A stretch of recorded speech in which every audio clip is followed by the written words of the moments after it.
Ce matin. Soyez le bienvenu, pasteur. Gloire à Dieu. Tout le monde, je dis gloire à Dieu. Que Dieu vous bénisse aujourd'hui. Que Dieu mette sa puissance, son onction, ses ressources pour les prodiges dans votre vie au nom de Jésus. Nous avons la conférence des ministres, la conférence des professionnels. Et c'est un peu vraiment taxant de donner le même message aux ministres et aux professionnels. Je crois que les professionnels sont spirituels, intelligents, et vous pouvez donc prendre ce que je dis de la parole, parce que nous n'avons rien à prêcher. Prêche la parole, en toute occasion, favorable ou non. Et c'est cette parole que les professionnels prennent et l'appliquent à lui, aussi bien que le ministre. Le ministre prend la même parole et l'applique à sa vie. Et le Seigneur lui-même, l'Esprit de Dieu, va appliquer la parole et vous amènera à comprendre que voici le chemin, marchez-y. Et comme vous le faites, le Seigneur enverra ce qu'il a établi pour votre vie, votre ministère, votre profession, vous bénira et bénira les autres à travers vous au nom de Jésus. Prions ensemble comme nous commençons. Père, au nom puissant de Jésus, nous te remercions, nous bénissons ton nom. Tu es un grand Dieu, un bon Dieu, un Dieu qui a accompli des prodiges dans la vie de tous ceux qui se soumettent à toi. Tu n'imposes tes bénédictions à personne. Tu ne bénis pas ceux qui ne veulent pas bénir, mais c'est pourquoi nous prions, Seigneur, qu'il y ait cette bonne volonté pour que chacun ait envie de recevoir, d'expérimenter les bénédictions du Seigneur.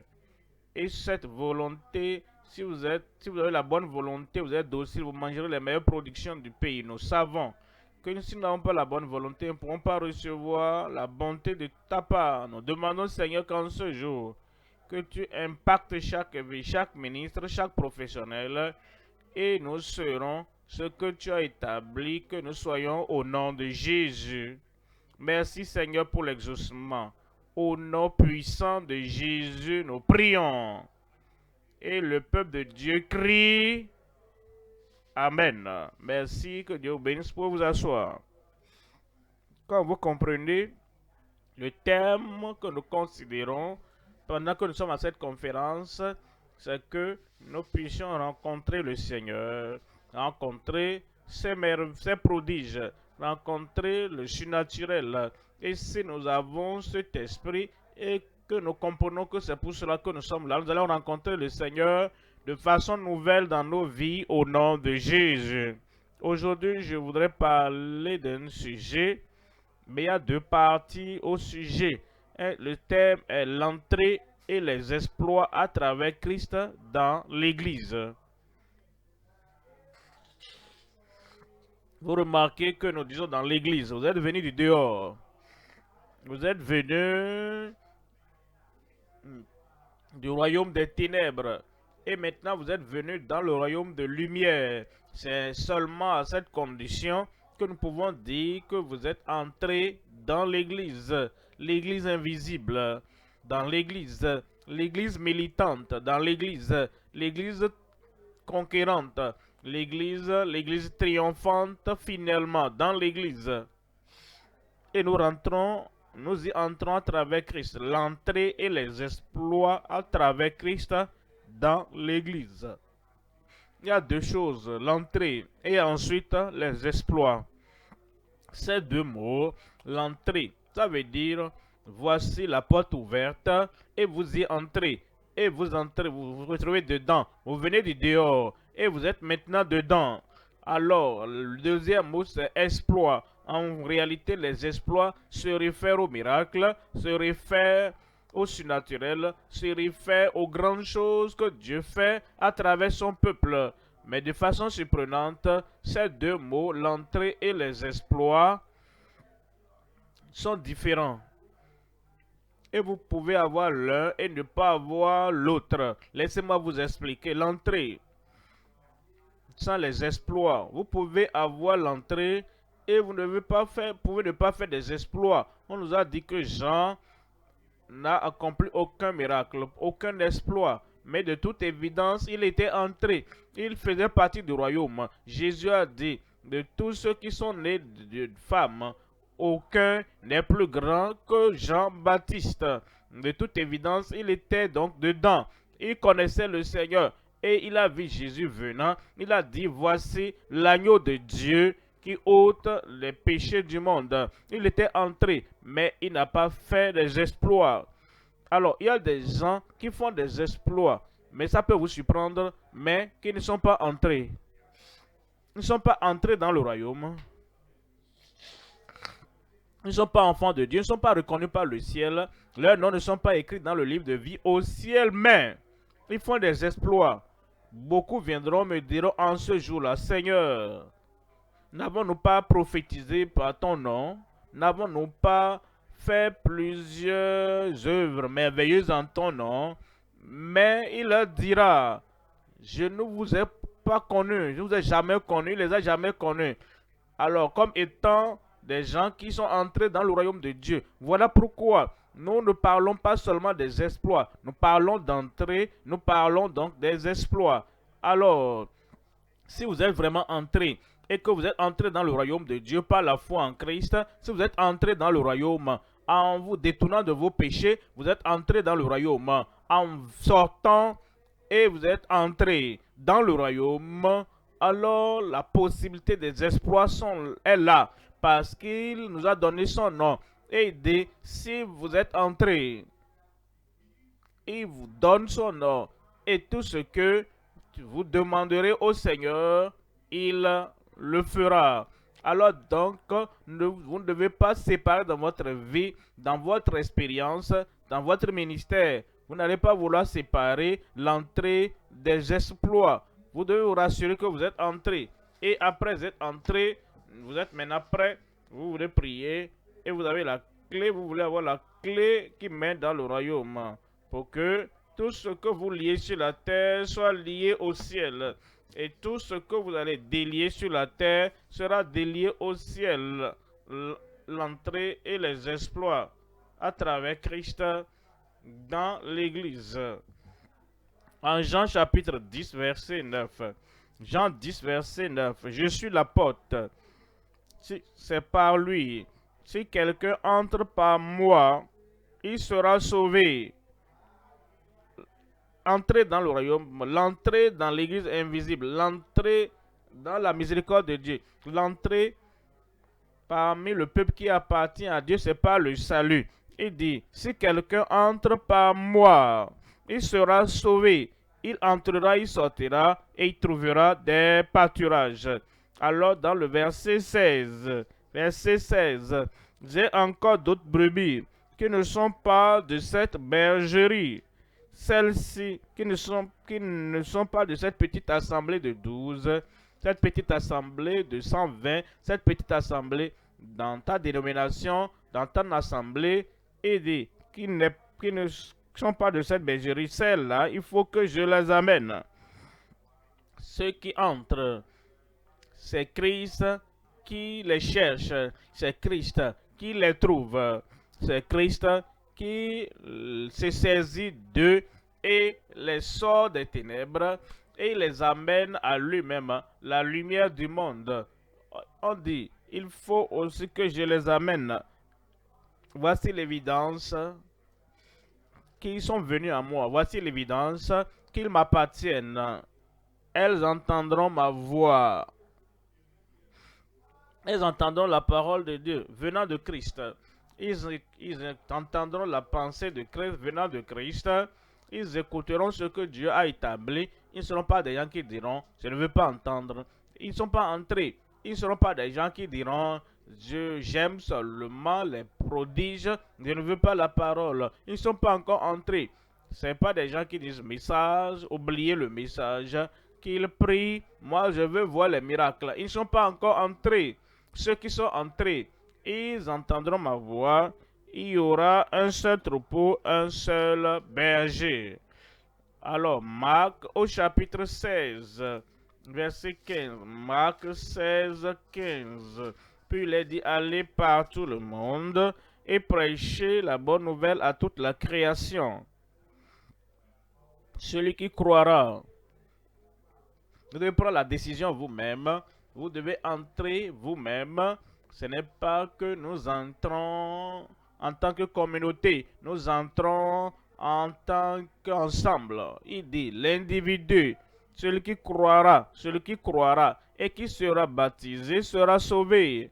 Mais celui qui ne croira pas, même s'il est baptisé, s'il ne croit pas, un enfant, celui qui ne croira pas, ou même un adulte, il est venu dans une nouvelle dénomination. La dénomination dit, avant qu'on ne mette ton nom dans le registre de notre église, tu dois être baptisé. Que tu sois baptisé avant ou pas, peu importe, tu dois être baptisé. Mais s'il est baptisé et qu'il ne croit pas, il ne croit pas la parole, il ne peut pas entrer, il ne peut pas voir le royaume de Dieu, il n'est pas membre de la famille de Dieu. Celui qui ne croira pas sera condamné.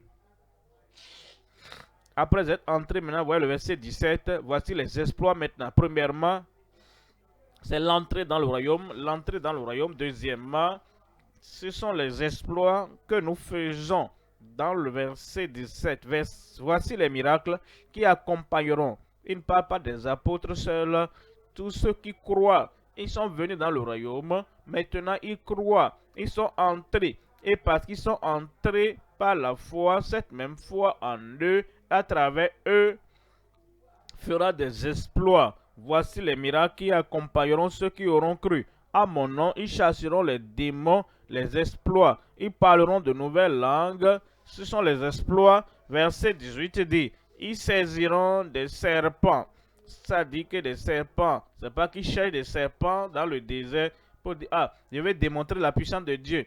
Si un serpent physique ou spirituel naturel vient contre eux, ils saisissent ce serpent et ils le jettent. Et on dit, s'ils boivent un breuvage mortel, c'est pas qu'ils en font une démonstration, ils compétissent avec les incroyants qui disent qu'ils peuvent boire ce qu'ils veulent et que ça va pas. Non, ils ne compétissent pas avec les magiciens. Mais si par hasard ils boivent quelque chose de mortel, cela ne leur fera point de mal. Ils imposeront les mains aux malades et les malades seront guéris.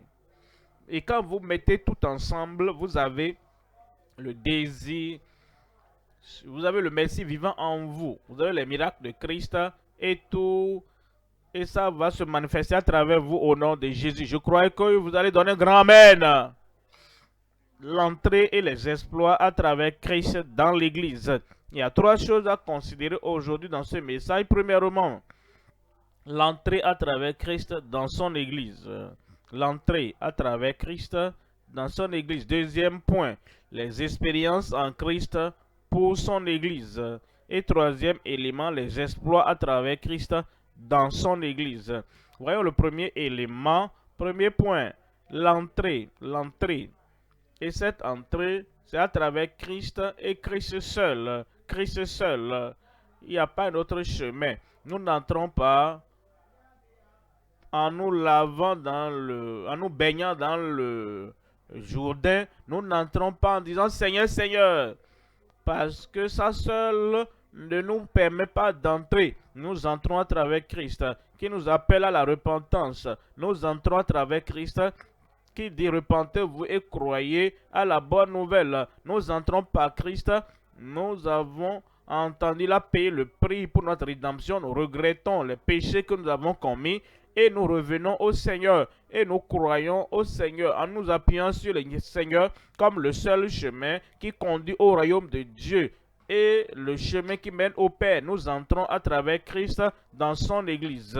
Nous divisons cette partie en trois éléments. Premièrement, l'évidence de la séparation de Christ et de son Église. L'évidence que quelqu'un n'est pas vraiment entré. Il peut crier Christ, il peut crier Amen, il peut crier Alléluia. quel que soit ce qu'il veut. Il peut pas aller à l'église, il peut aller au séminaire, il peut faire toute autre chose, les choses religieuses, mais l'évidence de la séparation de Christ et de son église, l'évidence que quelqu'un n'est pas en Christ. Deuxième élément, l'entrée à travers le salut en Christ dans son église. L'entrée à travers le salut en Christ par la religion, par les œuvres, pas en payant d'argent, ce n'est pas en faisant quelque chose qui semble religieux. Les règlements et les lois de l'Église n'amènent pas une personne à entrer. Nous entrons à travers le salut en Christ dans son Église. Troisième élément, l'affermissement des saints en Christ, de ceux-là qui ont quitté la vie du péché, qui ont abandonné la vie pécheresse, qui sont devenus des saints en Christ, l'affermissement des saints en Christ avec son Église. Le premier élément, l'évidence de la séparation de Christ et de son Église. Et on nous dit en Ésaïe, au chapitre 59, verset 2, « Ce sont vos iniquités qui vous séparent, mais ce sont vos crimes qui mettent une séparation entre vous et votre Dieu. Ce sont vos péchés qui vous cachent sa face et l'empêchent de vous écouter. » Nous devons comprendre que si nous vivons encore dans le péché habituel, si nous péchons habituellement, si nous buvons le péché, et si nous mangeons le péché comme la nourriture, si nous prenons plaisir à pécher, si nous venons à l'église et dans la semaine ou même après avoir quitté l'église, ce même jour d'adoration, nous retournons dans nos péchés, nous sommes séparés de Dieu. Nous n'avons pas vu Dieu, nous n'avons pas connu Dieu. Dieu n'est pas notre Père. Nous ne sommes pas enfants de Dieu parce qu'on dit vos iniquités, vos péchés, vos crimes, vos transgressions mettent une séparation entre vous et votre Dieu. Nous pouvons travailler tête et épaule, pouvons porter un gros fardeau d'œuvre dans le ministère, dans l'église.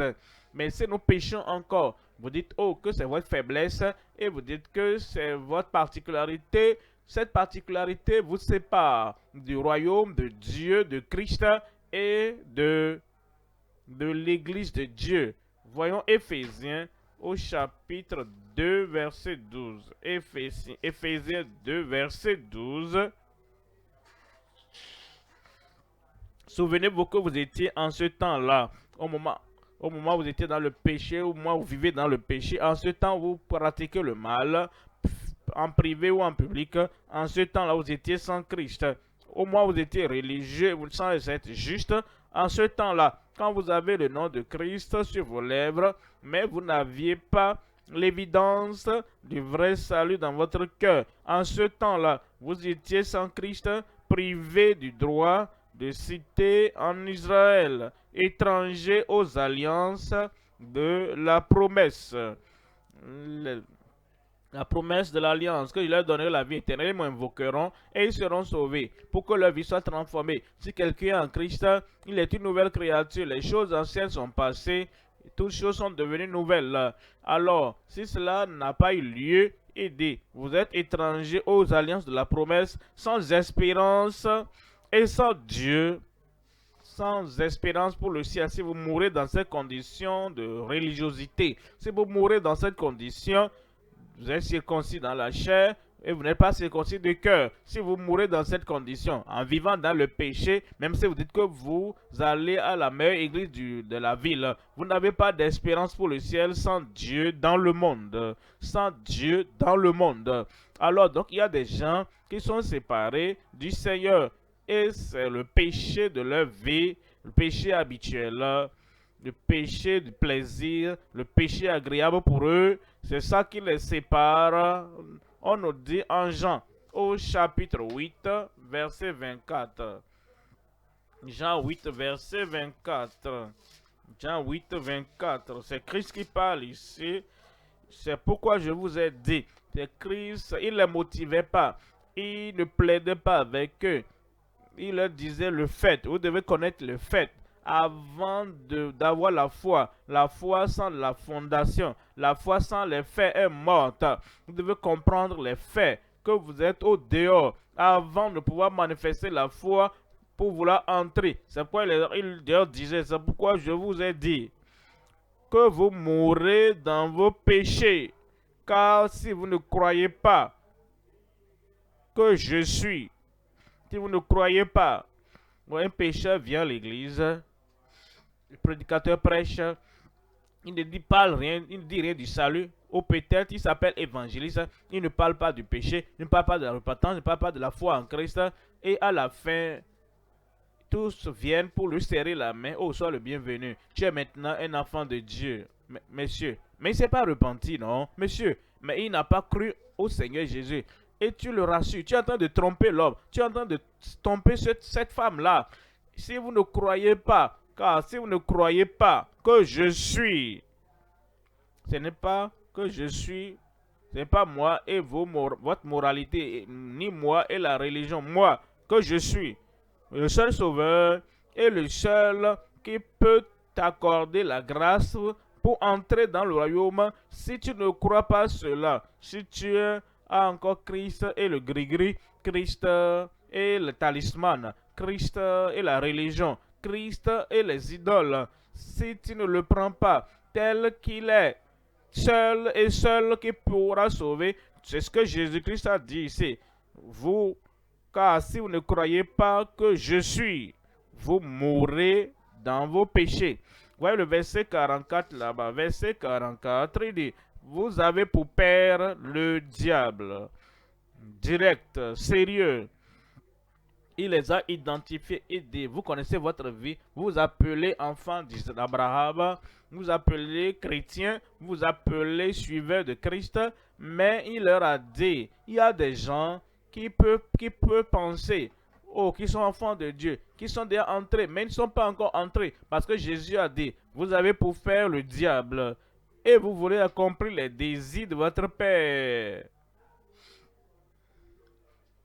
Ça, c'est le test. Ça, c'est l'évidence. Si nous faisons les œuvres du diable, si nous faisons les œuvres du diable, si nous agissons comme le diable, comme si on était représentant de Satan dans notre communauté, alors nous ne sommes pas encore entrés. Nous ne pouvons pas servir Christ et Mammon, Christ et Satan, le libérateur Jésus-Christ et le diable au même moment. Il dit, et vous voulez accomplir les désirs de votre père. Il a été meurtrier dès le commencement. Il a été meurtrier dès le commencement. Et il ne se tient pas dans la vérité. Cela montre donc ceux qui ne sont pas encore entrés, ils sont des meurtriers. Ils peuvent ne pas tuer l'homme directement, mais ils détruisent ses moyens de subsistance.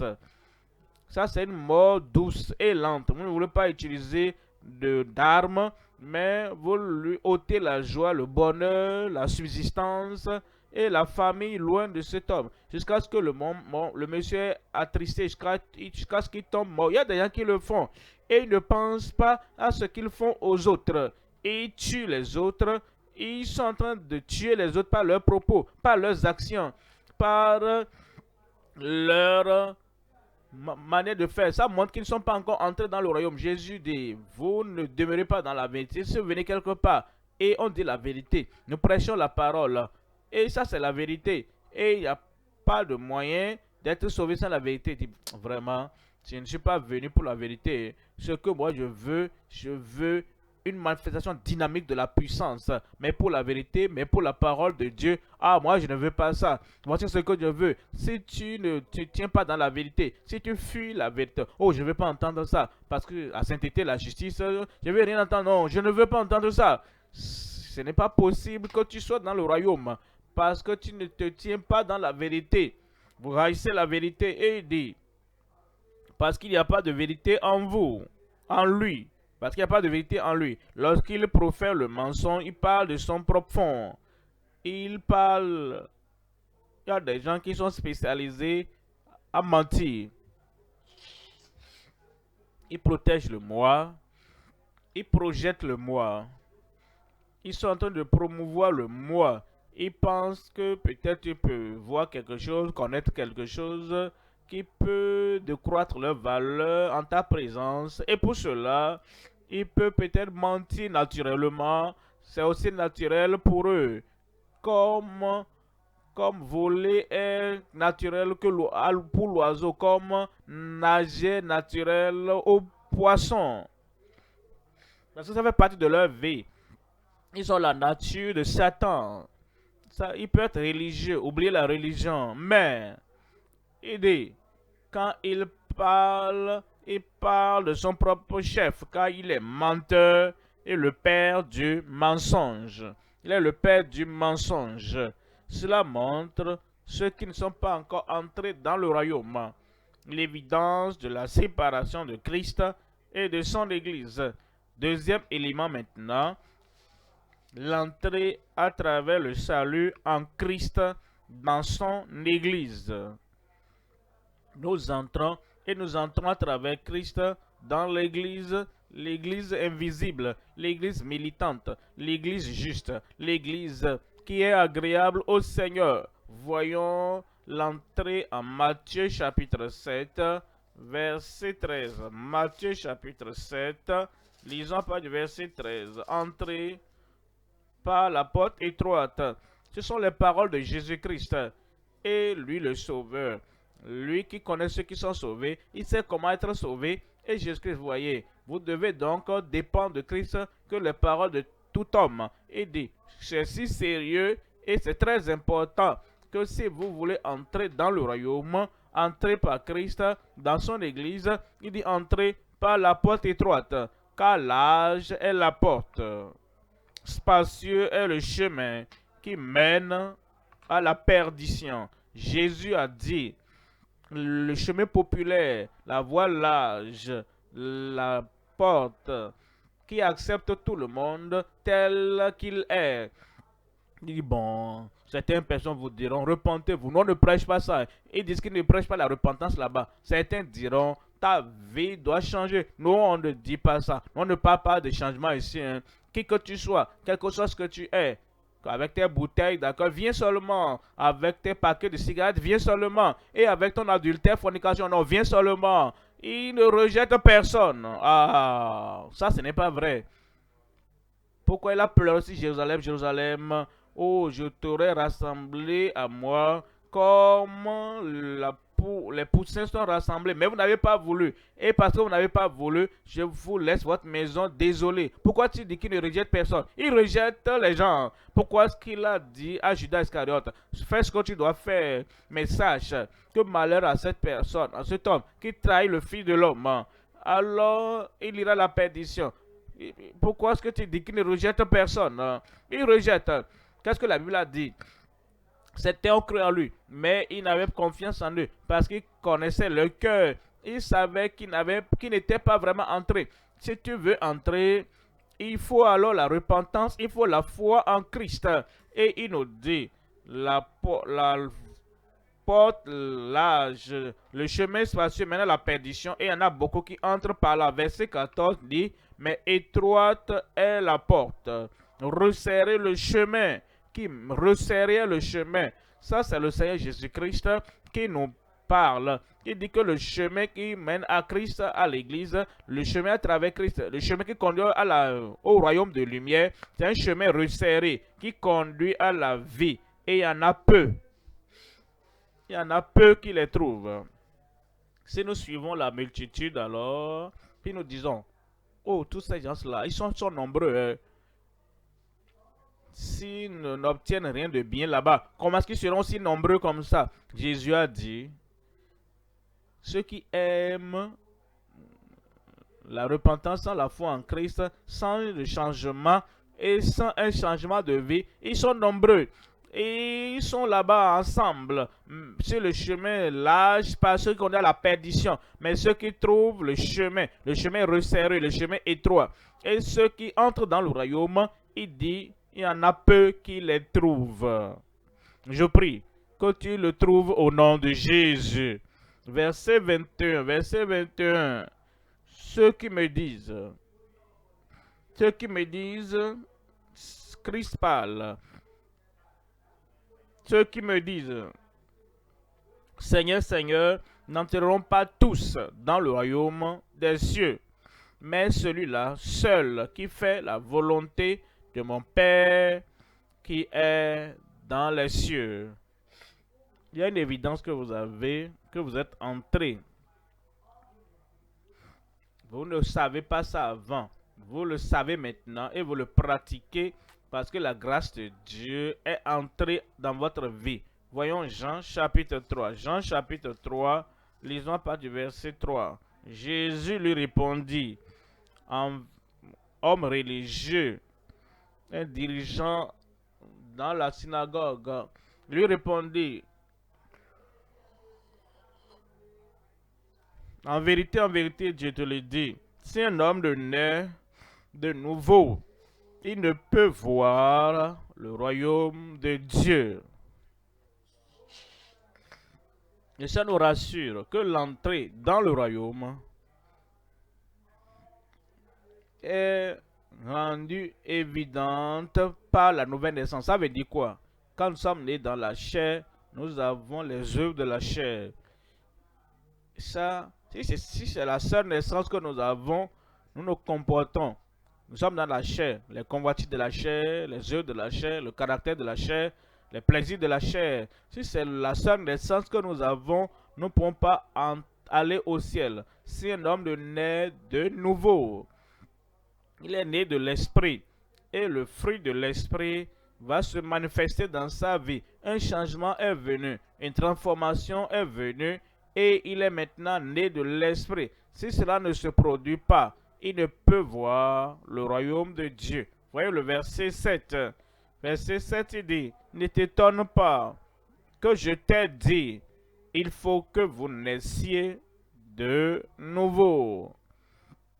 Si ton désir c'est d'aller au ciel, si ton désir c'est de vivre avec Dieu, si ton désir c'est de manifester l'évidence que tu es dans le royaume, tu dois naître de nouveau. Ne t'étonne pas que je t'ai dit, homme religieux, leader religieux, que je t'ai dit, même ceux qui essaient d'enseigner aux autres la voix du Seigneur, la voix, parce que le monsieur n'était pas né de nouveau. Jésus dit que ceci ne te surprenne pas, que tu viennes ici et tu veux faire des exploits, tu veux manifester la puissance. Mais la fondation de cela, c'est que tu es né de nouveau et tu as une vie qui est engagée totalement, entièrement soumise au Seigneur. Nous voyons, troisième élément maintenant, l'affermissement des saints en Christ avec son Église. Il nous a fermés, pas comme des pécheurs, demeurant dans nos péchés que nous commettions et continuant dans tous les péchés que nous pratiquions. Et nous disons maintenant que nous sommes enfants de Dieu. Non, pas du tout. Il espère qu'une nouvelle vie vienne. Il espère que sa grâce aurait produit le produit du salut qui nous conduit à la sainteté et à la justice dans nos vies. Romains 16, verset 25. Romains 16, 25. À celui qui peut vous affermir selon mon évangile et la prédication de Jésus-Christ, conformément à la révélation du mystère caché pendant des siècles.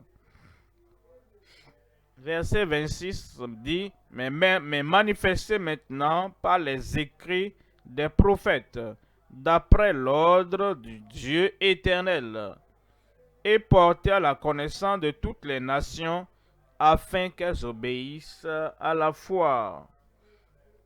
Vous voyez cela?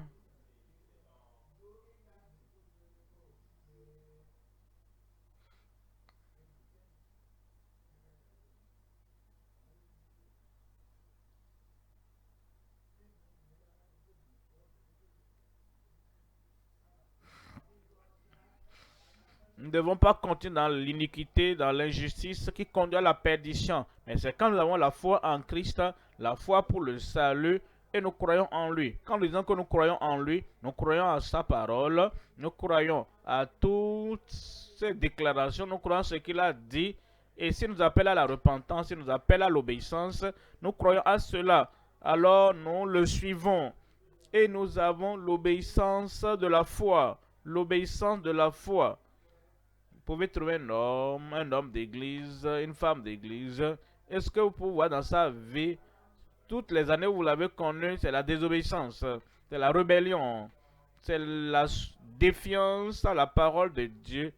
Vous voyez quelqu'un qui, même s'il est dans l'église, il n'est pas dans l'église physique, il n'est pas dans l'église invisible, il n'est pas dans le royaume de Dieu.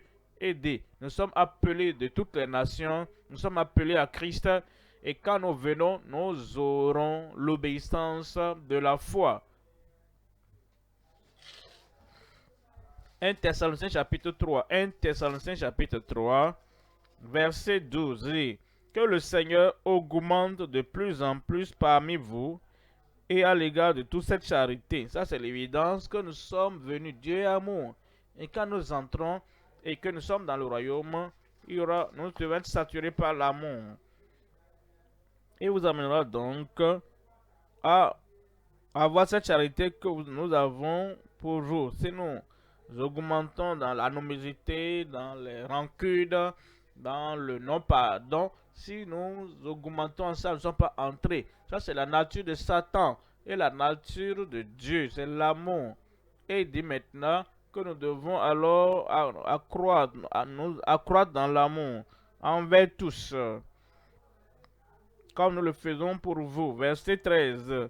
Verset 13 dit, afin d'affermir, dans le but d'affermir vos cœurs pour qu'ils soient irréprochables dans la sainteté devant Dieu notre Père. Ça, c'est l'intention de Dieu. Ça, c'est le plan de Dieu. Ça, c'est l'attente de Dieu. Ça, c'est le désir de Dieu.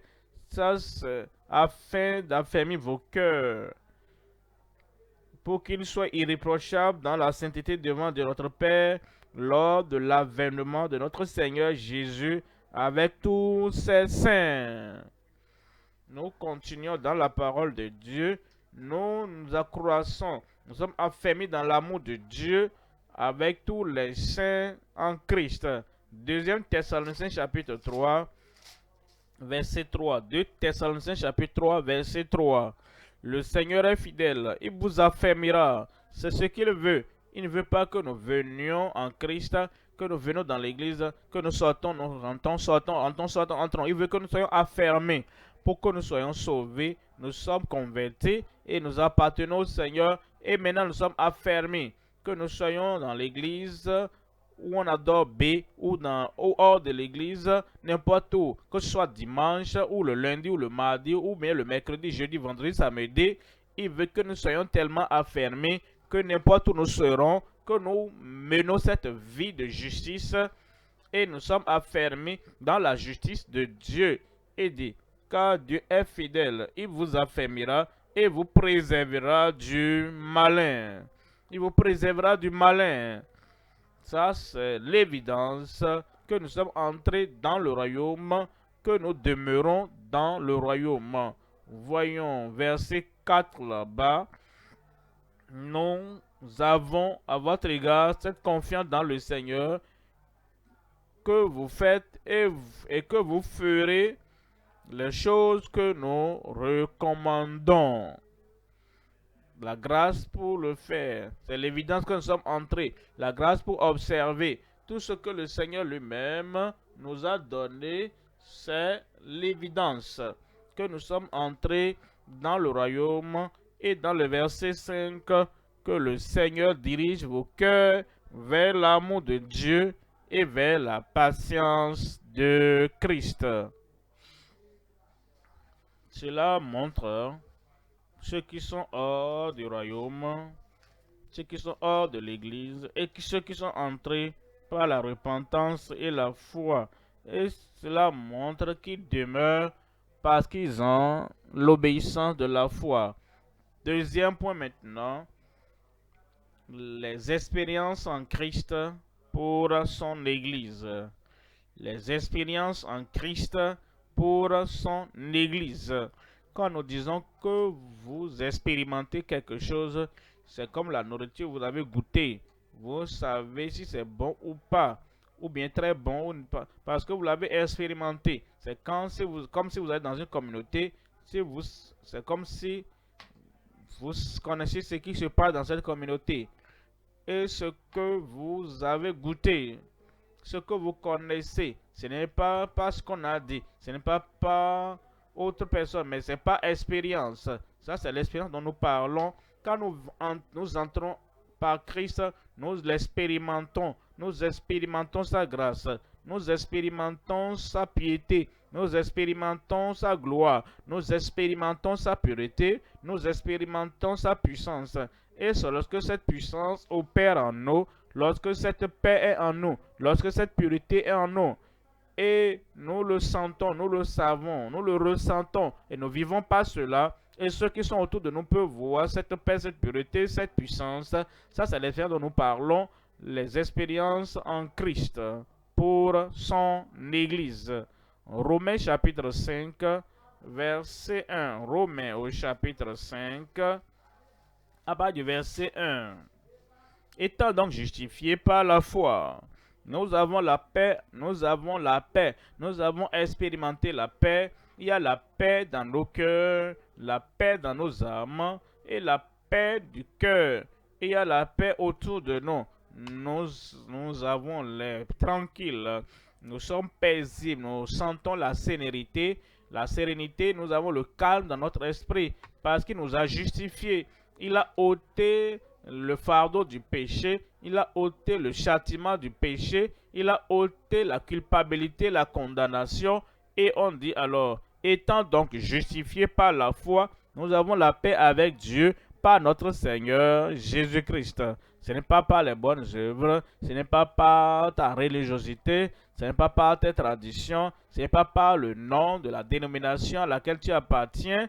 Il dit, c'est par notre Seigneur Jésus-Christ. Il devient le Seigneur de ta vie. Et à cause de sa seigneurie sur toi, son contrôle sur ta vie maintenant, tu as cette paix avec Dieu. Par Jésus-Christ, verset 2. À qui nous devons d'avoir eu par la foi accès à cette grâce. La grâce de la justification, que maintenant tes péchés sont pardonnés, comme tu t'es repenti des péchés, comme tu as fait confiance au Seigneur, et maintenant, comme tu demeures dans le Seigneur, et il dit maintenant, nous avons accès par la foi à cette grâce, l'entrée par la foi, la participation par la foi à cette grâce dans laquelle nous demeurons fermes. Et il dit, et nous nous glorifions dans l'espérance de la gloire de Dieu. Verset 3. Verset 3 dit, bien plus, nous nous glorifions même des afflictions. Sachant, vous savez, quand nous sommes nés de nouveau, quand nous venons dans le royaume de Dieu, il y a des épreuves, il y a des tentations, il y a des persécutions. Mais parce que nous savons ce que nous avons eu, nous pesons ce que nous avons en Christ. Nous avons le billet qui mène au ciel. Nous avons la joie et l'espérance du ciel. Nous avons ce lieu là-bas. Dans la maison de mon Père, il y a plusieurs demeures. Si cela n'était pas, je vous l'aurais dit, je vais vous préparer une place. Parce que nous avons une place pour nous. On regarde les persécutions, nous regardons les épreuves, nous regardons cette tribulation et nous disons, c'est rien. Nous espérons la gloire.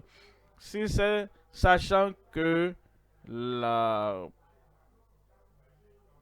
l'affliction produit la persévérance, la victoire dans l'épreuve. Verset 5. Et cette victoire, l'espérance, verset 5. Or, l'espérance ne trompe point, parce que l'amour de Dieu est répandu dans nos cœurs par le Saint-Esprit qui nous a été donné. Maintenant, nous savons, parce que nous sommes entrés, nous avons le Saint-Esprit qui nous a convaincus de nos péchés. Nous avons le Saint-Esprit qui nous a conduits au trône de la confession après la conviction. Nous avons maintenant le Saint-Esprit qui nous rassure, qui a maintenant la conversion. Nous sommes sortis des ténèbres dans la lumière et le Saint-Esprit rend témoignage dans nos cœurs. Voyons trois éléments ici. Premièrement, le salut personnel à travers la repentance et la foi. Deuxième élément, la sanctification de purification à travers le renoncement et la foi. Et troisièmement, la puissance de fortification reçue par la foi. Voyons le premier élément, le salut personnel à travers la repentance et la foi. En Marc au chapitre 1. Lisons le verset 14.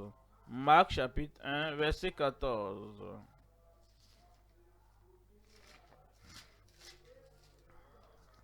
Après que Jean eut été livré, Jésus notre Sauveur, Jésus le seul chemin qui conduit au ciel, Jésus qui est la vérité, la personnification de la vérité, Jésus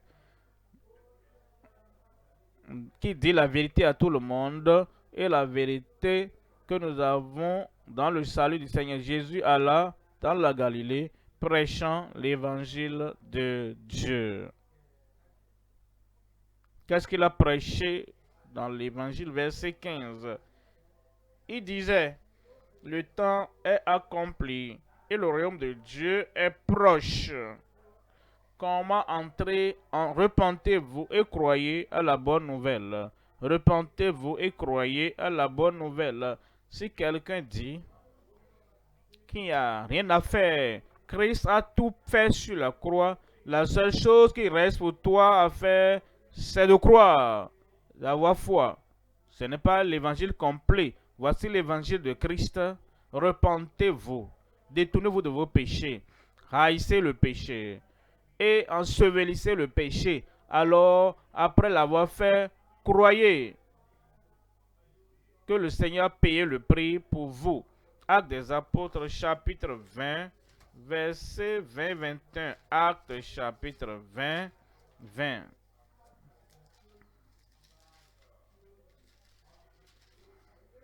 Vous savez que je n'ai rien caché de ce qui vous était utile, et je n'ai pas craint de vous prêcher, de vous enseigner publiquement et dans les maisons.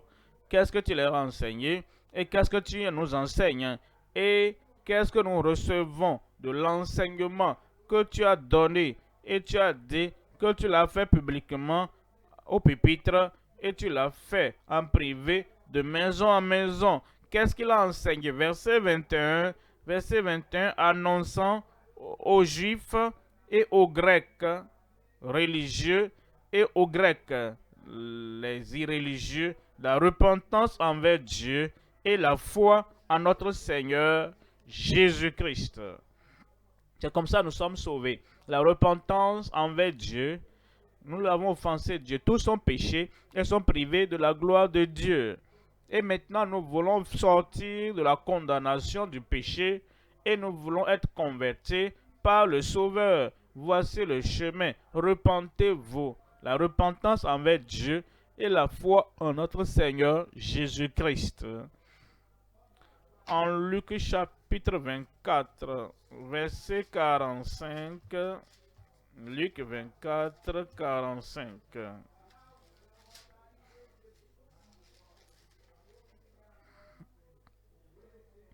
Alors il leur ouvrit l'esprit afin qu'ils comprissent les Écritures. 46. Il leur dit, ainsi il est écrit, nous devons prêcher tel qu'il est écrit. Si nous voulons que les gens viennent dans le royaume de Dieu, nous devons leur dire ce qui est écrit. Alors ainsi il est écrit que le Christ souffrirait et qu'il ressusciterait des morts le troisième jour. Verset 47. Et que la repentance et le pardon des péchés seraient prêchés en son nom. C'est après sa mort. Ceci, c'est après sa résurrection. Et il n'a pas dit, oh, j'ai tout payé. Dites-leur qu'il n'y a plus rien à faire. Dites-leur que la repentance, oubliez la foi. Non, je les ai dit, je suis déjà mort. Et j'ai tout fait. Non, il a tout fait, c'est vrai. Mais il nous commande et il dit, allez là-bas et dites-leur, la repentance et le pardon des péchés seraient prêchés en son nom à toutes les nations, à commencer par Jérusalem. 2 Pierre chapitre 3, verset 9. 2 Pierre 3, 9. Le Seigneur ne tarde pas dans l'accomplissement de la promesse comme quelques-uns le croient, mais il use de patience envers vous, ne voulant pas qu'aucun périsse. Il ne veut pas que quelqu'un périsse, mais Il dit, si quelqu'un ne veut pas périr, voilà ce qu'il dit, mais voulant que tous arrivent à la repentance. C'est comme ça nous obtenons le salut personnel à travers la repentance et la foi. Le deuxième élément, la sanctification de purification à travers le renoncement et la foi.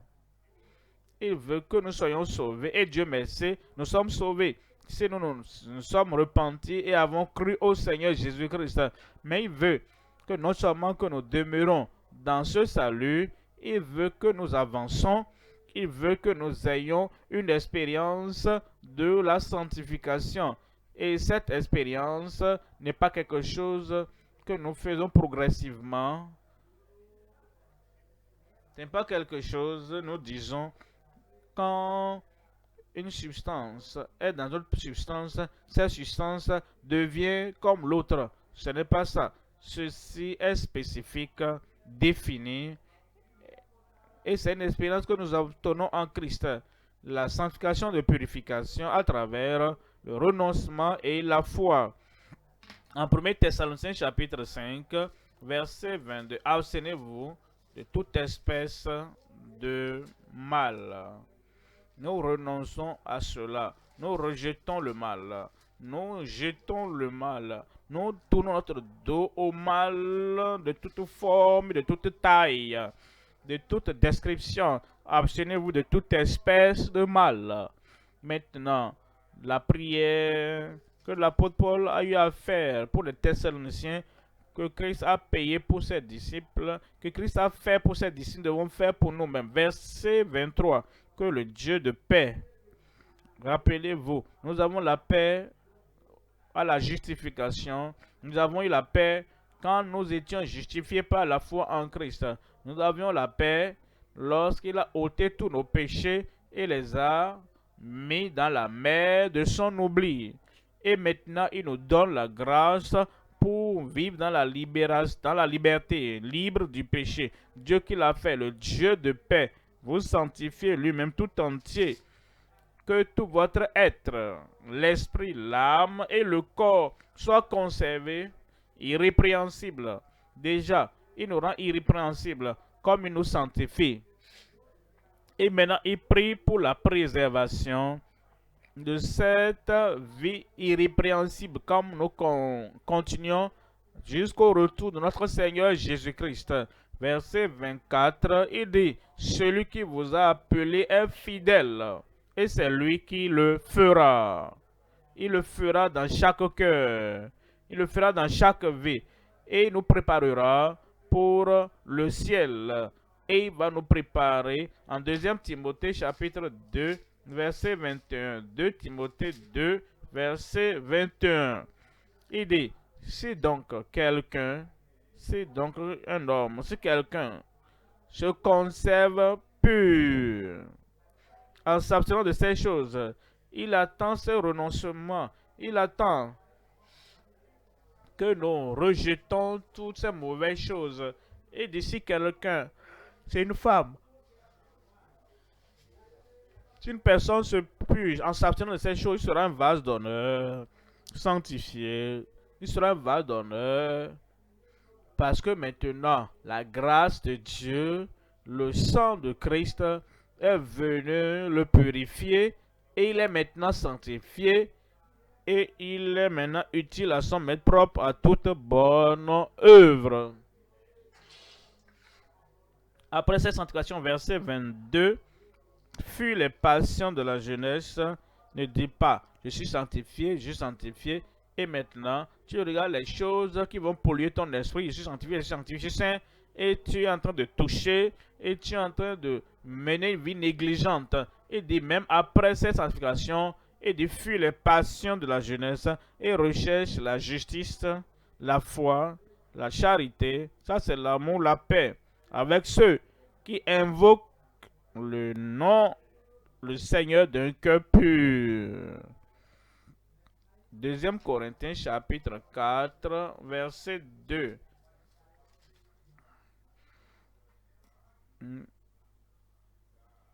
Nous rejetons les choses honteuses qui se font en secret. Donc il y a des choses, nous essayons de cacher des faits. Nous essayons de cacher la vérité au sujet de nous. Nous essayons de cacher ce que nous avons fait et nous parlons ayant l'air jovial pour cacher quelque chose. Vous n'avez pas renoncé au mal. Si c'est là votre style de vie, si quelqu'un est né de nouveau, une personne qui est sanctifiée, une personne qui est sur le chemin du ciel, il n'y a rien à cacher. Il dit, mais nous avons renoncé aux choses honteuses qui se font en secret. Nous n'avons point une conduite astucieuse et nous n'altérons point la parole de Dieu, mais en publiant la vérité, nous vous recommandons à toute conscience d'homme devant Dieu.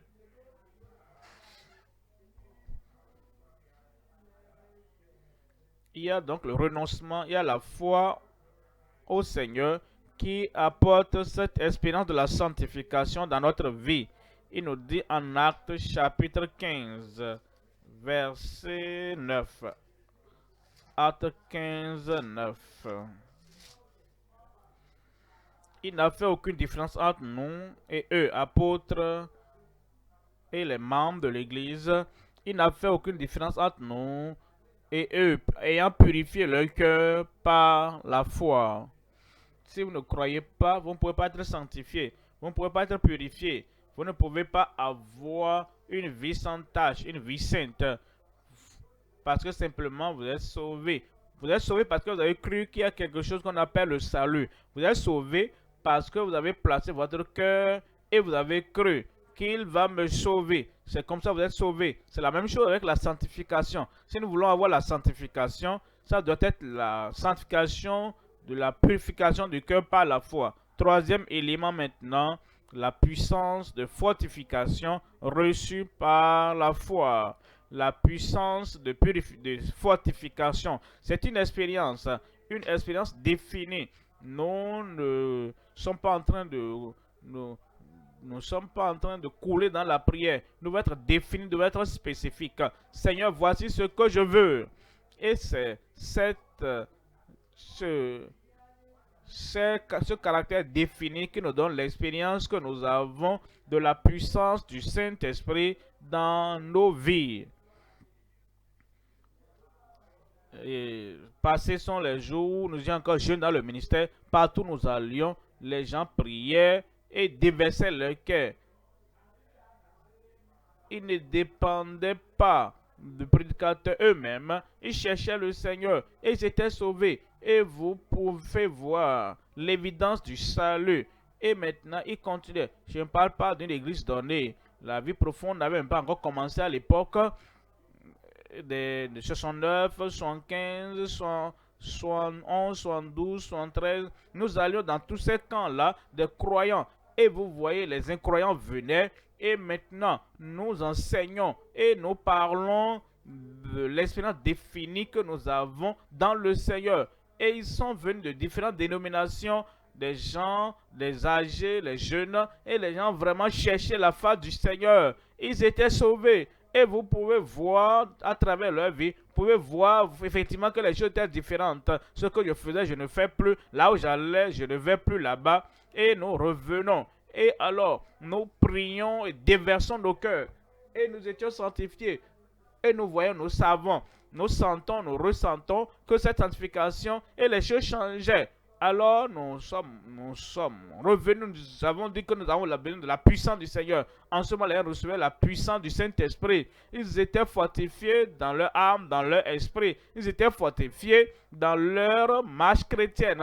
Et l'évangélisation n'était pas quelque chose qu'il faut les rassembler, il faut les motiver, il faut les pousser, il faut les envoyer. Non, de leur propre chef. Comme la puissance, la foi du Saint-Esprit venait sur nos vies à l'époque, on allait partout pour évangéliser. On n'attendait pas pour quelqu'un dire, ah, tu n'es pas allé la dernière fois. On essaie de le... Oh, si tu évangélises, voici ceci, voici cela. Non, nous avions la puissance en nous et nous sortions. Je prie que ces beaux vieux jours reviennent.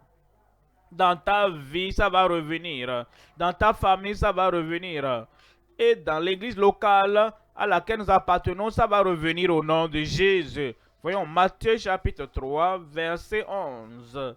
Moi, je vous baptise d'eau pour la repentance, mais celui qui vient après moi, ça c'est Jean qui se réfère à Jésus, notre Seigneur Jésus.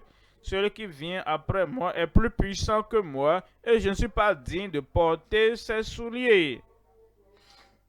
Lui, il vous baptisera du Saint-Esprit et de feu. C'est ce qu'il fait. Il vous baptisera du Saint-Esprit. Le baptême d'eau se produit à un moment dans le temps. Vous abandonnez votre corps à celui que vous baptisez. Vous n'êtes pas dur comme ça et il vous abaisse dans l'eau. Vous n'essayez pas de résister. Il vous relève. Ça, c'est une expérience définie. Maintenant, le baptême dans le Saint-Esprit est aussi défini que cela. Vous êtes sauvés, vous êtes sanctifiés parce que c'est le Saint-Esprit et il vient habiter dans un cœur saint. Alors il vous baptisera, il va vous immerger dans le Saint-Esprit et il le fera avec le feu. Le feu brûle. Ça veut dire quoi? Voyez le verset 12. On dit, il a son vent à la main. Il nettoiera son air et il amassera son blé dans le grenier, mais il brûlera la paille. Ça, c'est le feu. Le feu, il brûlera la paille dans un feu qui ne s'éteint point. Vous savez ce que ça veut dire? Dans nos vies, il y a beaucoup de paille. Nous avons un peu de... Nous avons beaucoup de paille, ce n'est pas de poison, ce n'est pas des péchés directs, mais ça occupe la place où la passion, la vision et l'objectif et la motivation devaient occuper. Maintenant, le Saint-Esprit vient sur ta vie et tu es baptisé, tu es immergé dans le Saint-Esprit et dans le feu. Et le feu va brûler toute chose inutile, non profitable dans ta vie. Et ce qui reste, c'est ce qui est raffiné par le feu. Ça, c'est la puissance, le feu de la puissance. Et le feu qui t'amène maintenant à être nouveau, si différent, si puissant, plus que tu l'as été par le passé. Maintenant, il nous dit, en Actes chapitre 1, verset 4, Actes des Apôtres chapitre 1, lisons à partir du verset 4. Comme il se trouvait avec eux, il leur recommanda de ne pas s'éloigner de Jérusalem, mais d'attendre. Je vais vous poser une question et tu dois répondre en toi là-bas. Si ces disciples de Christ avaient dit, nous connaissons Christ, nous avons été avec lui, il a prié pour notre sanctification, nous avons vu sa résurrection, qu'est-ce qu'il veut dire? De ne pas s'éloigner de Jérusalem. Les gens meurent. Oh, les gens périssent. Ah, nous allons. Et il les a dit d'attendre et ils n'ont pas attendu. On connaît la Bible. On a la Bible dans nos mains. Et maintenant, ils se précipitent. L'Église ne serait pas établie. L'Église n'aurait pas continué jusqu'à ce jour. L'Église est venue à nos jours parce que quand ils ont écouté le Seigneur qui a dit ne quittez pas Jérusalem, mais attendez la promesse, attendez ce que le Père a promis, ce que je vous ai annoncé. Ce n'est pas suffisant d'entendre. Nous avons écouté le message de Christ, mais il dit attendre. Et si on n'attend pas, ça veut dire que c'est terminé. Et on se précipite. Ici, et on est en train de parler. On parle et on vide tout ce que nous avons entendu. L'Église ne peut pas être forte, mais l'Église a été établie, l'Église a été fortifiée, l'Église avait une passion qu'aucune persécution ne pouvait arrêter, parce qu'ils ont attendu et ils ont reçu la puissance du Saint-Esprit dans leur vie. Regardez le verset 5, car Jean a baptisé d'eau, mais vous, dans peu de jours, vous serez baptisés du Saint-Esprit. Verset 8 dit, mais vous recevrez quoi? des gens pensent, ils reçoivent le tremblement et après ça, ils n'ont pas la puissance sur le chant. Ils pensent qu'ils reçoivent le parler en langue. Et après avoir parlé en langue, et ils tremblent, et même ils interprètent, ils vont sur le chant, et il n'y a pas de puissance. Il n'a pas dit, vous recevrez des langues. Oui, la langue veut venir. Ça fait partie du don. Mais le vrai don qu'il veut nous donner, c'est le baptême et l'immersion dans le Saint-Esprit et de feu. Mais vous recevrez une puissance.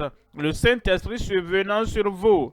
Et vous serez mes témoins à Jérusalem, dans toute la Judée, dans la Samarie. C'est là où il se cachait. Il se cachait derrière les portes fermées parce qu'il ne voulait pas que les pharisiens, les sadducéens et les sanhédrins de le voir. Parce que quiconque montrait qu'il appartenait à Jésus, il prenait le jeter en prison et il pouvait même mettre fin à leur vie. Mais il dit, dans Jérusalem, là où on m'a rejeté, là où on ne veut pas mon salut, là où on ne veut pas ma sécurité, ma protection, dans ce même Jérusalem, vous recevez une puissance et vous serez mes témoins à Jérusalem, dans toute la Judée, dans la Samarie et jusqu'aux extrémités de la terre. Si nous voulons être des témoins efficaces aujourd'hui, jusqu'aux extrémités de la terre, nous devons attendre dans la présence du Seigneur jusqu'à ce que le Saint-Esprit vienne sur nos vies. Et il va venir. Il va nous saturer. Il va nous baptiser. Il va nous immerger dans le Saint-Esprit, dans le feu. Et tout ce qui apporte la timidité, tout ce qui amène l'instabilité dans nos vies, toutes les pailles seront brûlées au nom de Jésus. Amen. Troisième point maintenant. Troisième point, les exploits à travers Christ dans son Église. Les exploits, les exploits. Cela veut dire, nous avons vu ce que Christ a fait. Quand il était ici, les pharisiens, ils ont essayé de le déranger, mais ils n'ont pas pu le distraire de la manifestation de la puissance du Saint-Esprit. Maintenant, il transfère toutes choses, tout ce qu'il a fait, il le transfère à toi. J'ai dit, il transfère tout à toi. Jean 14, verset 12. En Jean 14, lisons pas du verset 12. En vérité, je vous le dis. Rappelez-vous, c'est exactement ce qu'il a dit au moment du salut. En vérité, je vous le dis. Si un homme ne naît de nouveau, il ne peut voir le royaume de Dieu. Il dit la même chose, assurément, certainement, sûrement, je vous le dis, certainement. En vérité, je vous le dis. Vraiment, je vous le dis. Si celui qui croit en moi, celui qui croit en moi, ce n'est pas celui qui a cru, celui qui croit en moi chaque jour, celui qui croit en moi dans chaque situation, celui qui croit en moi quand il va sur le champ, celui qui croit en moi fera les œuvres, au pluriel, fera aussi les œuvres, ouvrira les yeux des aveugles, fera entendre les sourds, fera marcher les paralytiques, et il fera marcher les paralytiques, il va chasser ces esprits mauvais. Celui qui croit en moi fera aussi les œuvres que je fais. Et que cela soit confirmé dans ta vie. Et on dit, et il en fera de plus grandes. Il en fera de plus grandes. Il en fera de plus grandes. Oui, les gens luttent contre ça. Pendant longtemps, comment Jésus va-t-il dire? Fera de plus grandes œuvres. La raison, c'est que en son temps, il n'y avait pas encore de problème de VIH-Sida. Et VIH-Sida, c'est une maladie terrible, puisque les maladies que nous entendons parler, où on entendait autant de Jésus qui était guéri. Et parfois, nous n'avons pas les noms exacts du cancer à l'époque. Il y a plusieurs choses que les médecins vous diront. Si vous allez dans l'encyclopédie médicale, on dit que nous avons environ 20 000 maladies identifiées de la tête jusqu'à la plante des pieds, des choses qui se passent. Parce que plusieurs maladies sont venues dans le monde, les infirmités sont venues dans le monde, qui n'étaient pas dans le monde à l'époque de Jésus. Il dit maintenant, il fera de plus grandes œuvres. Vous voyez, là-dedans, il bâtissait les maisons à l'époque. Ça peut avoir un niveau, un deuxième niveau et c'est terminé. Mais nous avons des bâtiments qui ont jusqu'à 10 niveaux, qui ont 26 niveaux. Et nous avons aujourd'hui des cas où quelqu'un est tombé du 10e étage. Le 10e étage n'était pas à l'époque de Christ. Il est tombé par terre et les os ont été brisés. Et même rassembler les os pour l'amener à l'hôpital.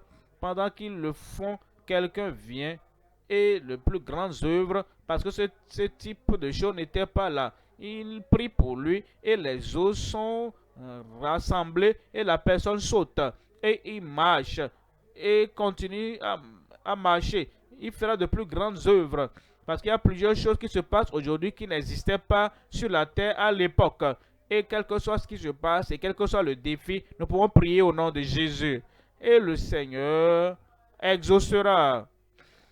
Vous savez, à l'époque, il y avait des gens qui avaient des mauvais esprits. On dit à combien vous êtes? Nous sommes des légions. Et dit alors sortez. Et ils sortaient. Mais vous savez, aujourd'hui, il y a des gens qui fument ces herbes, ils fument ces choses. Et ils ont des choses terribles. Ils sont initiés au monde occulte qui prévaut aujourd'hui. Il y a même des lieux où on enseigne la sorcellerie. On enseigne comment les gens peuvent manifester ceci et manifester cela. Et ils vont aux conférences où ils peuvent recevoir des mauvais esprits puissants dans leur vie. Ces choses n'existaient pas à l'époque de Christ. Et ces choses qui se passent aujourd'hui, c'est ça qui nous conduit, nous plonge dans les plus grandes œuvres qui sont disponibles et qui peuvent être faites aujourd'hui. Tu feras ce qui n'existait pas et tu feras l'incroyable au nom de Jésus. C'est pourquoi Jésus a dit, c'est pas qu'il ne pouvait pas faire ça. Si ces choses étaient sur la terre à l'époque, il allait le faire. Mais parce que ces choses n'étaient pas encore là, alors elles sont maintenant de nos jours, parce qu'elles sont là. Les grandes maladies, les grandes situations, les grandes infirmités, que ce qui était disponible à l'époque, parce qu'elles sont là maintenant. En vérité, je vous le dis, celui qui croit en moi fera aussi les œuvres que je fais. Je ferai aussi. Je ferai aussi. Et il en fera de plus grandes œuvres parce que je m'en vais à mon Père. Verset 13. Et tout ce que vous demanderez à mon nom, tout ce que vous demanderez à mon nom. Vous savez, ça dépend de votre demande. Parfois, quand il y a quelqu'un autour de vous qui peut faire ça, qui doit le faire, nous pensons, oh, son travail officiel, c'est de le faire. Nous n'essayons même pas. C'est que vous avez très faim, mais votre femme est à la maison. Et c'est elle qui a la responsabilité de préparer. Même prendre rafraîchissement, c'est la femme qui doit amener le rafraîchissement sur la table. C'est la femme qui doit amener l'eau, amener la boisson. Puisqu'elle est là, la faim vous mord. Et elle n'est pas à la maison en ce moment-là. Et vous savez, vous vous asseyez là et vous dites, oh, j'espère que ma femme va venir à l'heure. Mon frère, ça, le frigo est là-bas. Tu sais comment prendre ça, non? Et tu sais que tu peux le faire. Mais parce que tu as donné le devoir officiel à la femme de le faire, à la personne qui est établie à le faire, et à la personne que tu as épousée qui est censée de le faire. Tu ne te lèves jamais pour aller chercher ça. Ce que je veux dire, c'est quoi? Une fois qu'il y a un pasteur qui prie pour les gens et l'exaucement vient, une fois qu'il y a un prédicateur qui prie pour les gens et les exploits sont accomplis, toi aussi tu peux le faire. Mais c'est son devoir officiel et c'est sa responsabilité. Et c'est son appel. Donc, avec tout ce que nous avons entendu, avec tout ce que nous connaissons, avec tout ce que nous possédons, nous nous asseyons là-bas. Quand il vient, quand il reviendra d'où il est allé, quand il donne l'attention aux autres, il reviendra vers moi. Alors, il fera les exploits. Toi, tu feras les exploits. Nous ne devons pas attendre que la personne officielle maintenant. Parce que tout ce que tu demanderas mon nom, je le ferai. Afin que le Père soit glorifié dans le Fils. Verset 14. Si vous demandez quelque chose à mon nom, qu'est-ce qui va se passer? J'ai dit, qu'est-ce qui va se passer?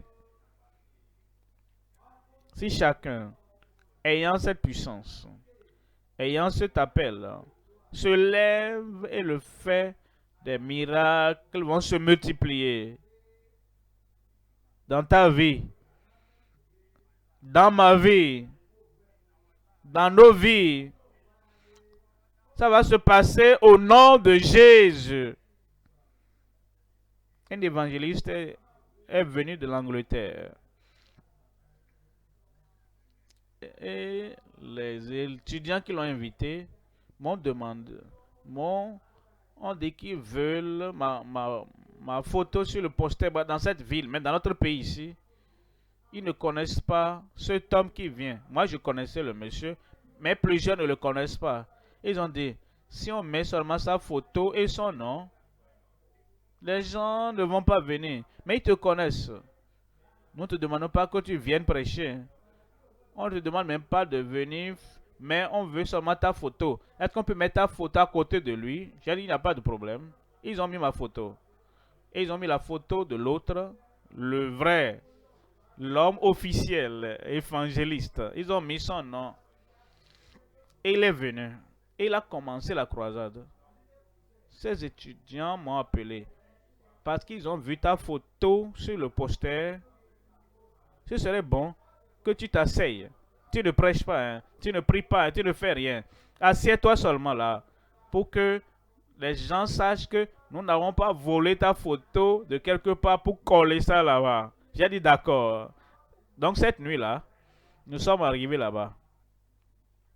Et la personne officielle qui voulait prêcher, notre évangéliste, il était là. Et moi j'étais assis là, juste pour montrer mon visage, que le visage que vous avez vu sur la photo, que voici le visage. Personne ne vous a trompé, c'est pourquoi je suis là. Et je n'ai rien préparé. Parce qu'on m'a déjà dit que je ne prêcherai pas, que je ne prierai pas. Et j'ai accepté l'évangéliste. Il ne m'a rien dit aussi. Il ne me connaissait même pas beaucoup. Il connaissait le nom. Mais il ne connaissait rien de moi, prier ou faire quoi que ce soit ou exploit. Alors, il a prêché le salut et a lancé l'appel. Et les gens ont répondu. À ma surprise et à la surprise de tout le monde, il a dit, ce soir, j'ai le pasteur ici, pasteur Koumoui, c'est lui qui va prier pour les malades ce soir. Et je me suis demandé, mais dans mon cœur, regardez cet homme-là. Tu ne m'as rien dit, non, à l'avance, pour que je prie, me chauffe, me saturer d'abord, pour me préparer. Je le regardais en tant que l'officiel. Moi, j'étais juste assis là. Il m'appelle maintenant au pupitre et me donne le micro. Qu'est-ce que je vais faire? Ce que je vais vous dire, c'est que une fois que tu penses que le prédicateur officiel est là, qu'il doit le faire, tu ne sauras pas que tu peux faire quelque chose. Alors, j'étais invité sur le podium. Soit je nage ou je me noie. Si je me noie, moi-même, je ne pourrais pas apparaître dans mes rêves. Je devais nager. Tu vas nager. Alors, j'ai pris le micro et je suis arrivé là. J'ai dit, jeune homme, quand l'appel a été lancé, tu n'as pas répondu. J'ai dit, toi qui es là-bas, regarde ta vie. J'ai commencé à lancer l'appel comme si j'étais l'évangéliste. Et ils ont commencé à se lever. J'ai prié pour eux. Et nous avons réglé ça. J'ai dit maintenant, nous voici là aujourd'hui. Jésus-Christ est là. Et les œuvres qu'il a faites, nous le ferons. Et nous ferons de plus grandes œuvres, nous le ferons. J'ai dit, l'homme aveugle là-bas, lève-toi, tu seras guéri. Le paralytique là-bas. Et j'ai commencé à mentionner ces problèmes. J'ai dit, levez ma main maintenant. Miracle vient pour vous maintenant. Je n'ai pas dit, viens, parce que je n'étais pas le prédicateur officiel. Je n'ai pas dit, peut venir. Pour vous, ça va venir. Alors j'ai dit, au nom de Jésus, je priais comme si j'étais préparé, comme si j'étais l'évangéliste. Oui, je suis l'évangéliste. Une fois que tu es là, une fois que ton œuvre vient, ces grandes œuvres seront faites au nom de Jésus. Alors, après la prière, le dernier Amen, les yeux aveugles sont ouverts. Le paralytique a commencé à marcher. Les gens commençaient à se réjouir. Et comme résultat, l'évangéliste lui-même, il s'est oublié. Il a commencé à prendre les photos. Le paralytique, il dit, lève-toi pour moi. Il a pris la photo et l'homme dont les yeux ont été ouverts. Est-ce que tu peux voir? Il dit, oui, je peux voir. Donnez-lui quelque chose. Et il prenait les photos. Il a ramené ça en Angleterre. Il a montré ça à son église. Il avait la plus grande église de Londres à l'époque. Et à cause de ça, le comité et le conseil a dit, envoyez-nous chercher cet homme qu'il vienne.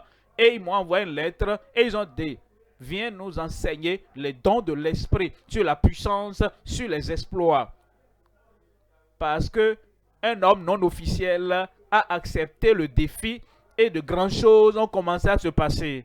Maintenant, les hommes non officiels, les femmes non officielles assis là-bas, là, et ceux qui pensent qu'il va venir seulement écouter le prédicateur officiel. Tu as écouté l'homme officiel maintenant. Je te transmets le reste maintenant. Lève-toi maintenant et dis au Seigneur, Seigneur, oh fils ou pas fils, label ou pas label, l'appel officiel ou pas officiel, je viens au nom de Jésus. Et maintenant tu viens dans les exploits que tu dois faire pour le royaume de Dieu. Ouvre ta bouche et parle au Seigneur. Tu es l'homme de l'heure. Tu es la femme de l'heure. Et c'est toi que Dieu lui-même a appelé en ce moment. Rassure-toi que tu entres dans l'église. Tu t'es repenti et tu as cru au Seigneur Jésus-Christ. Et tu as la paix de Dieu dans ton cœur. Tu as la paix qui vient à la justification. Une nouvelle vie venant en toi. Si quelqu'un, si une femme est en Christ, il est une nouvelle créature. Les choses anciennes sont passées et voici, toutes choses sont devenues nouvelles. Examine ta vie. Regarde ta vie. Est-ce qu'il y a des œuvres des ténèbres là-bas? Est-ce qu'il y a des péchés secrets là-bas? Est-ce qu'il y a un péché caché là-bas? Est-ce qu'il y a une défiance à la parole de Dieu là-bas? Est-ce qu'il y a une désobéissance là-bas? Amène-les à Dieu dans la prière pour dire, Seigneur, me voici. Je t'ouvre mon cœur. Je t'ouvre ma pensée. Je t'ouvre tout ce qui est en moi. Tout ce qui est caché. Je l'amène maintenant. Je les expose à toi. Je demande la libération. Je demande le pardon. Je demande une expérience définie du salut en Christ. Parle au Seigneur, parle au Seigneur. Il est prêt à te pardonner. Parle au Seigneur. Il est prêt à te sauver, t'affranchir. Et il brisera le joug du péché de ta vie. Il va détruire toutes ces œuvres du diable. Ses habitudes. Il va détruire ce caractère du péché, du mal, de ces mauvaises choses dans ta vie. Il fera de toi un nouvel homme, une nouvelle femme. Il fera de toi un caractère changé. Un caractère transformé. Parle au Seigneur dans la prière. Me voici Seigneur. Je me donne, je m'abandonne à toi complètement. Parle au Seigneur. Il va sauver. Il est le sauveur. Quiconque invoquera le nom du Seigneur sera sauvé. Quiconque un péché terrible, un péché habituel, un péché rebelle, désobéissant, qui obéissait avant, mais qui était tombé, dit Seigneur, me voici Seigneur. Je veux un changement de cœur, un changement de vie, un changement de caractère. Qu'il le fasse maintenant, qu'il le fasse maintenant. Quiconque invoquera le nom du Seigneur sera sauvé. Si nous cachons nos péchés, nous n'aurons pas la miséricorde. Mais si nous les confessons, les abandonnons, si nous disons oui Seigneur, je viens de tout mon cœur, avec toute la sincérité, je viens Seigneur. C'est comme ça il pardonne. Comme tu te répands et tu reviens, tu es restauré au Seigneur. Et tu dis, toutes ces mauvaises choses, toutes ces choses pécheresses, toutes ces mauvaises habitudes, je les rejette.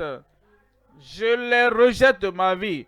Seigneur, je veux le vrai pardon et la libération totale, un changement de cœur, un changement de vie, un changement de personnalité, un changement dans la direction que je suivais. Seigneur, je m'abandonne. Seigneur, je m'abandonne. Seigneur, je m'abandonne. Qu'il te prenne et qu'il apporte un changement dans ta vie. Viens du dehors. Viens de la séparation de Christ et éloigne-toi de ces mauvaises œuvres et de ces mauvaises habitudes de ta vie et dis Seigneur, me voici. Seigneur, me voici. Seigneur, me voici. Seigneur, me voici. Fais seulement ce que tu peux faire. Change-moi de l'intérieur. Transforme-moi de l'intérieur. Seigneur, je veux mener une nouvelle vie. Une fois que je quitte ce lieu, aujourd'hui, une meilleure vie. Une vie juste. Une vie pure. Pour que toutes ces anciennes choses, ces anciens vêtements que je mets sur moi, que tout soit ôté pour que je puisse avoir une expérience définie du salut. Et maintenant, Seigneur, je renonce à toute chose cachée de malhonnêteté. Je renonce à ces mauvais actes, à ces mauvaises pensées. Je renonce à toutes ces mauvaises initiations. Je renonce à tout. Tout ce qui n'est pas agréable à toi. Par la foi, Seigneur, je veux un cœur sanctifié. Par la foi, je veux une âme sanctifiée. Par la foi, je veux un homme intérieur sanctifié. Il y aura une transformation totale, complète. Parle au Seigneur. Il sanctifie. Il a payé pour ça. Il a prié pour ça. Et il le rend disponible. Disponible pour toi. Disponible pour chacun. Il va sanctifier. Abstenez-vous de tout espace de mal. De Dieu de paix, qui vous a donné la paix à la justification, qui vous donne la paix au salut. Le Dieu de paix va vous sanctifier. Vous sanctifier entièrement. Entièrement. Pour que votre esprit, âme, corps soit préservé, irréprochable, jusqu'au retour de notre Seigneur Jésus-Christ. Celui qui vous a appelé est fidèle. Celui qui vous a appelé est fidèle. Il vous appelle à la repentance. Il vous a appelé à renoncer aux œuvres des ténèbres. Et vous avez répondu. Celui qui vous a appelé, il vous appelle au salut, il vous appelle à la sanctification maintenant. Et il le fera. Celui qui vous a appelé est fidèle au service. Et c'est lui qui le fera. Parle au Seigneur. Du plus profond de votre cœur.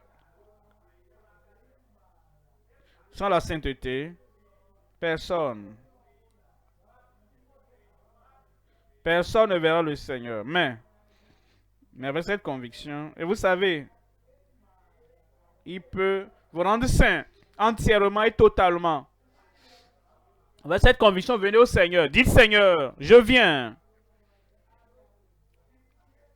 Tout ce qui me faisait tomber, je rejette, je renonce et je veux la flamme de sanctification pour brûler tout ce qui ne doit pas être dans ma vie. Et parle au Seigneur. Il sauve. Parle au Seigneur. Il sanctifie. Parle au Seigneur. Il baptise du Saint-Esprit. Il nous revêt du Saint-Esprit. Il va te baptiser du Saint-Esprit et de feu. Le feu du ciel. Il va brûler toute paille de ta vie. Le feu du ciel qui va détruire tout ce qui te rend léger, ordinaire, n'ayant pas ce qu'il faut sur le champ. Maintenant, il t'invite et il dit, ne pense pas à l'homme officiel. Ne pense pas qu'il est là et qu'il est là pour les exploits. Toi aussi, tu sais que tu es là et tu es là pour les exploits. Et voici la génération de ceux-là qui croient en lui. Et il dit, les œuvres que je fais, ils en feront aussi. Et ils en feront de plus grandes. Ils en feront de plus grandes. Il en fera de plus grandes. Parce que je m'en vais au Père. Parle au Seigneur. Ce n'est pas la puissance. Ce n'est pas la force. Ce n'est pas mon esprit, dit l'Éternel. Ce n'est pas le sentiment.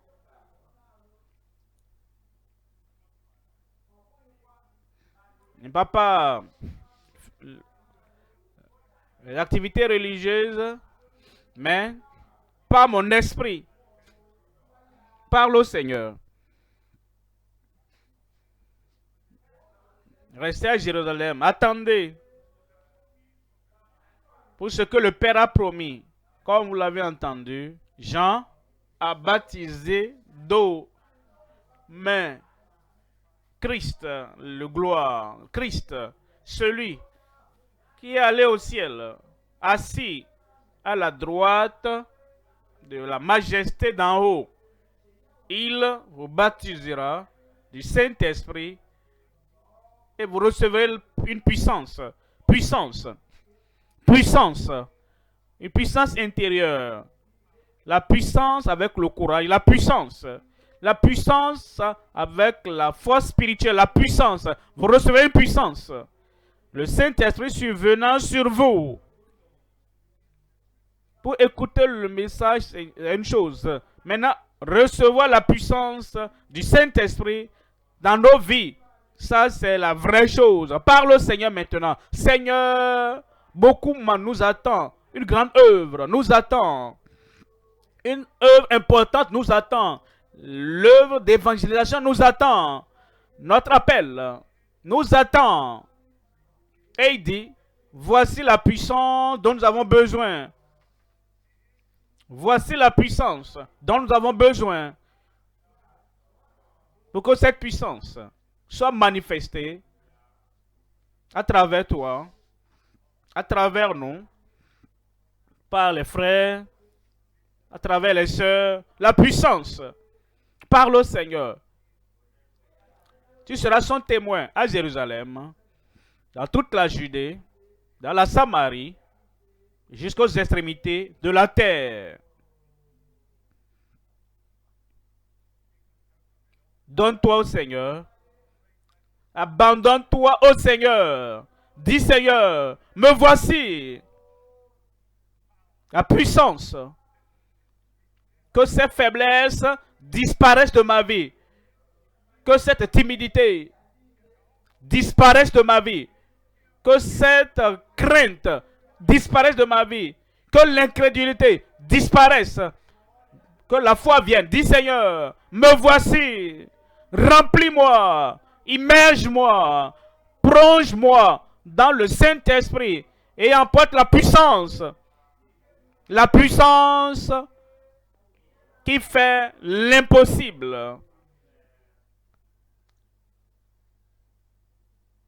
La puissance du ciel, la puissance du Saint-Esprit, la puissance avec une grande onction irrésistible. Qu'elle vienne, qu'elle vienne, qu'elle vienne.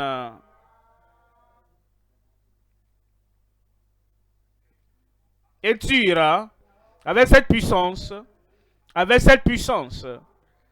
faisant les œuvres de Christ, les plus grandes choses qu'il a pu faire pendant qu'il était sur la terre.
Au nom de Jésus, nous prions.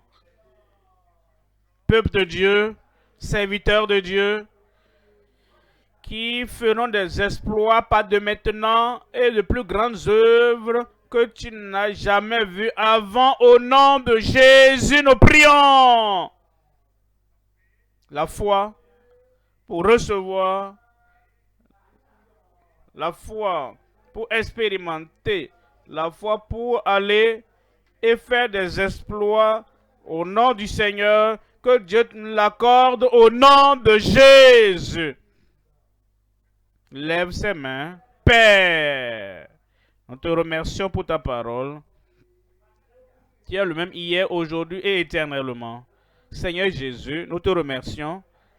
Nous élevons ton nom. Tu es le même hier, aujourd'hui et éternellement. Les mêmes conditions pour être sauvé, pour être né de nouveau, pour entrer dans le royaume en son temps.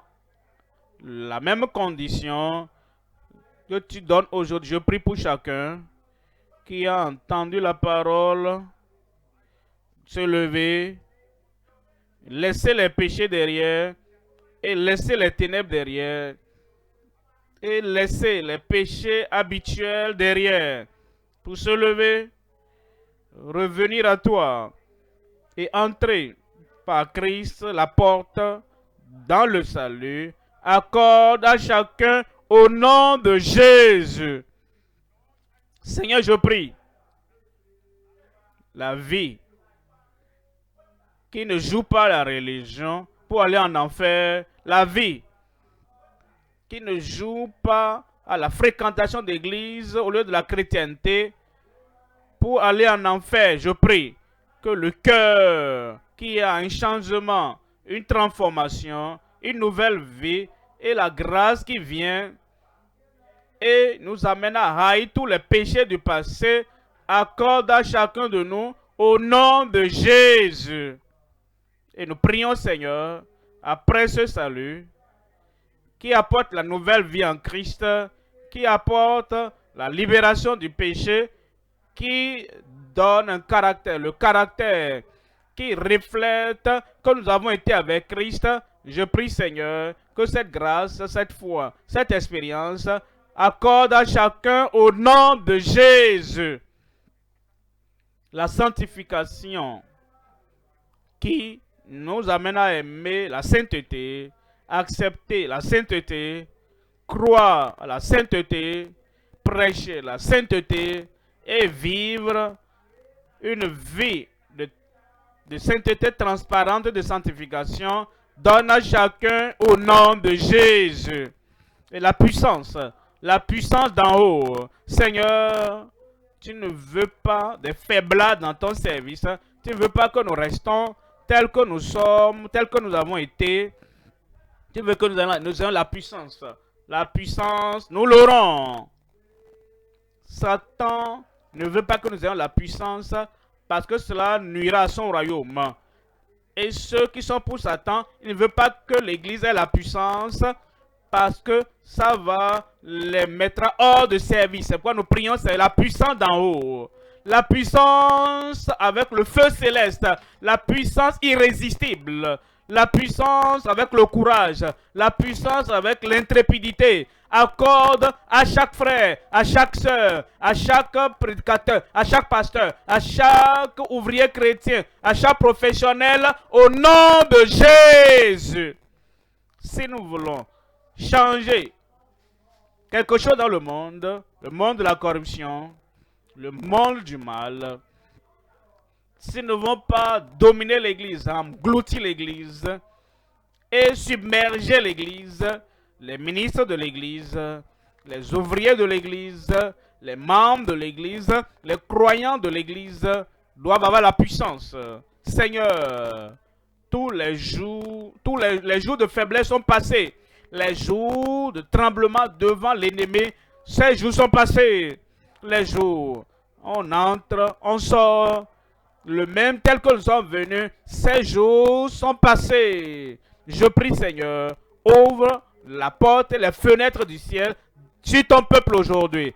Que la pluie tombe, que la pluie tombe, que le feu tombe, brûle toutes les pailles de nos vies. Et maintenant, Seigneur, nous avons besoin des Élie aujourd'hui. Nous avons besoin des Moïse d'Égypte aujourd'hui. Nous avons besoin des Paul d'aujourd'hui. Nous avons besoin de ces Pierre d'aujourd'hui. Nous avons besoin de ta puissance, saturant nos vies, allant partout, faisant des exploits.